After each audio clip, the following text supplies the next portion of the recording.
Habari, karibu katika mwendelezo wa kipindi chetu cha Ijue Norland. Na leo naongelea bidhaa inaitwa Cooling Tea. Cooling Tea ni bidhaa itakayosaidia kuchuja na kutoa sumu kwenye damu, lakini pia Cooling Tea itakusaidia kuboresha mfumo wa mmeng'enyo wa chakula, kwa maana kwamba kwa wale ambao hawapati choo, kwa wale ambao wanapata choo kigumu, kwa wale ambao wanapata choo nje ya wakati wake, unatakiwa kutumia Cooling Tea ili iweze kusaidia kuboresha mfumo wa mmeng'enyo wa chakula na hivyo kuepukana na changamoto hizo.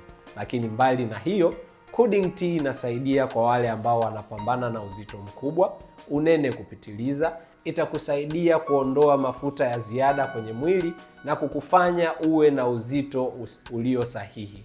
Karibu sana Norland ujipatie Cooling Tea. Cooling Tea haiishii hapo tu, ina matumizi ya ziada. Unaweza ikaboresha kumbukumbu, inaweza pia ikaboresha hata uwezekano wa kupungua cholesterol. Karibuni sana.